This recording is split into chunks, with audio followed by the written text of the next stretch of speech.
दोस्तों 30 जुलाई 2021 को honourable supreme court ने ऐसे वरिष्ठ नागरिकों की टेंशन को दूर कर दिया जो सीनियर सिटीजन ये सोचते हैं कि वो अपनी संपत्ति को अपने बच्चों की सहमति के बगैर या जो अन्य सहखातेदार उस ज़मीन में होते हैं उनकी सहमति के बगैर, उनकी कंसेंट के बगैर अपनी संपत्ति को नहीं बेच सकते। सुप्रीम कोर्ट ने ऐसी कंडीशनें बताई है अपने लेटेस्ट जजमेंट के माध्यम से कि एक व्यक्ति बिना किसी की सहमति के अपनी पैतृक संपत्ति को बेच सकता है। अब देखिए, यदि आप जानना चाहते हैं कि किस तरीके से आप अपनी संपत्ति को बिना किसी की कंसेंट के बेच सकते हैं तो आप किस तरीके से उसे बेच सकते हैं। एक वरिष्ठ नागरिक ने मेरे पास कमेंट किया। उन्होंने कहा कि उनका बेटा उनसे कह रहा है कि वो उसकी सहमति के बगैर अपनी संपत्ति को नहीं बेच सकते। यदि वो बेचना चाहते हैं तो उसकी सहमति लेने की आवश्यकता होगी। लेकिन मैं आपको बता दूं कि आपका बेटा राष्ट्रपति नहीं है जो आपको उसकी सहमति लेने की आवश्यकता है। यदि आप उसकी सहमति को लेना चाहते हैं तो ऐसे में कोई भी कानूनी प्रावधान लागू नहीं होता, क्योंकि जो संपत्ति है वो जीते जी आपके नाम होती है। आप चाहे तो संपत्ति का कुछ भी कर सकते हैं, आप चाहे उसे बेच सकते हैं, दान कर सकते हैं, गिफ्ट कर सकते हैं। ये सारी बातें आज के इस वीडियो में हम जानने वाले हैं। लेकिन दोस्तों, कई सारे व्यक्ति ने इस टॉपिक पर वीडियो बनाई है, वो ना तो आपको कोई जजमेंट प्रोवाइड कराते हैं, ना उस जजमेंट का नाम बताते हैं, केवल फैक्ट्स बता देते हैं कि सुप्रीम कोर्ट ने ये कहा, किस बारे में कहा, किस जजमेंट में कहा, कितनी डेट को कहा। यदि आपको ये नहीं पता होगा तो आपको इन बातों को सुनने का कोई लाभ नहीं है। लेकिन आज के इस वीडियो में आपको संपूर्ण जानकारी दी जाएगी किस जजमेंट में ऑनरेबल सुप्रीम कोर्ट ने अपनी इस बात को कहा है, कितनी डेट को इस जजमेंट दिया गया, इस जजमेंट के फैक्ट्स क्या थे और इसका जो निष्कर्ष है वो क्या निकलता है। क्या इस जजमेंट की फोटोकॉपी लेने के बाद आप उसे अपने केस में अप्लाई कर सकते हैं, ये भी आज के इस वीडियो में आपको बताया जाएगा। मेरा आपसे अनुरोध और निवेदन है कि यदि आप चैनल पर पहली बार आए हैं तो आज ही हमारे यूट्यूब चैनल कानूनी बातें को सब्सक्राइब कर ले, ताकि किसी प्रकार की लीगल नॉलेज, कानूनी जानकारी, विधिक परामर्श और आपके अधिकार आप तक पहुँच सके। यदि आपका इससे रिलेटेड कोई सवाल है तो आप कमेंट बॉक्स में लिख करके पूछ सकते हैं। इसके साथ ही यदि आप कोई विधिक जानकारी लेना चाहते हैं, आप अपने मामले पर कोई विधिक परामर्श लेना चाहते हैं तो स्क्रीन पर दिए गए मोबाइल नंबर पर कॉन्टैक्ट कर सकते हैं। जल्दी आपको उसका भी उत्तर दिया जाएगा। चलिए बिना किसी देरी के वीडियो शुरू करते हैं। नमस्कार दोस्तों, मैं स्मित कुमार आप सभी का हमारे यूट्यूब चैनल कानूनी बातें में स्वागत करता हूँ। दोस्तों 30 जुलाई 2021 को ऑनरेबल सुप्रीम कोर्ट ने अपना लेटेस्ट जजमेंट दिया जिसका नाम है वेणुगोपाल वर्सेस कृष्णा स्वामी।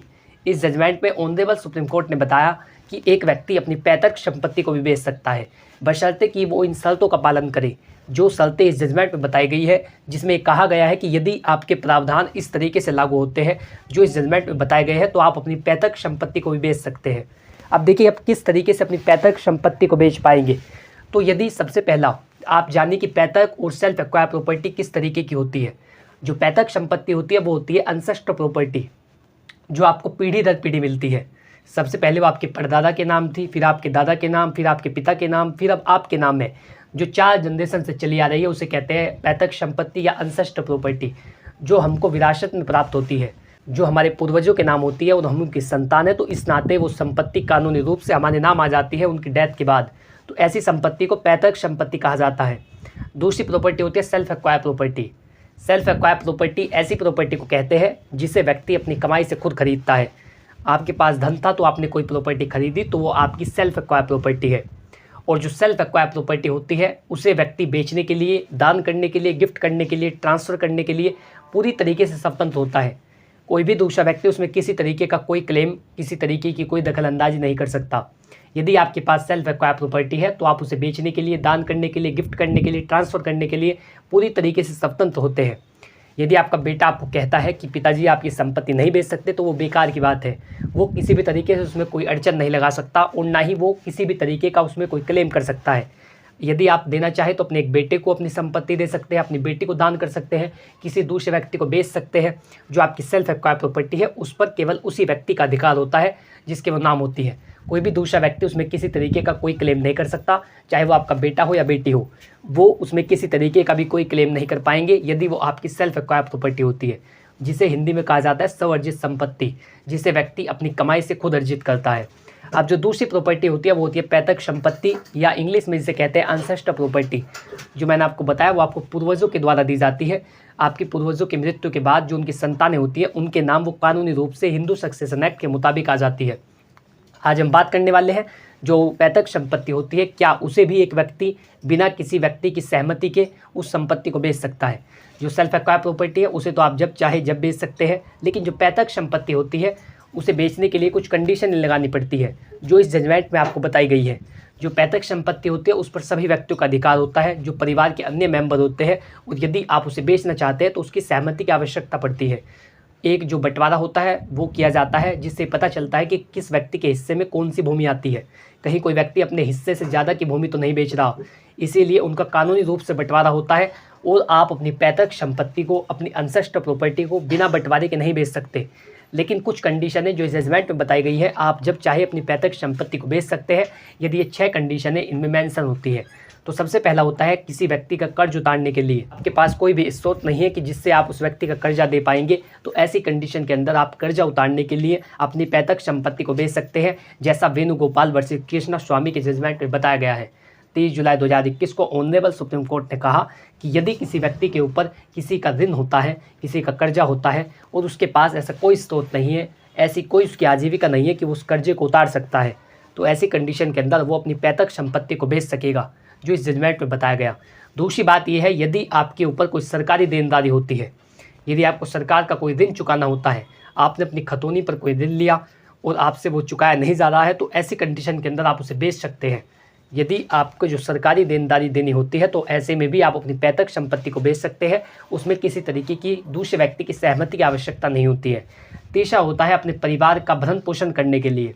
अब देखिए, सबसे ज़्यादा ज़रूरी है कि आपकी बेसिक नीड्स पूरी हो, जो रहना, पीना, खाना, आवास की सुविधा है, चिकित्सा सुविधा है, दवाइयों का खर्चा है, वो सभी एक आदमी की आम ज़रूरत होती है।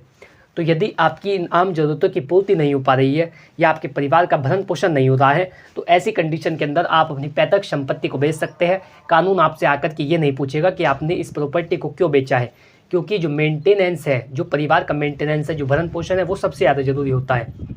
ऐसी कंडीशन के अंदर आप अपने परिवार का भरण पोषण करने के लिए अपनी पैतृक संपत्ति को बेच सकते हैं। उसमें किसी भी व्यक्ति के द्वारा कोई रुकावट नहीं डाली जा सकती और ना ही कोई व्यक्ति उसमें किसी तरीके का कोई स्टे लगवा सकता है।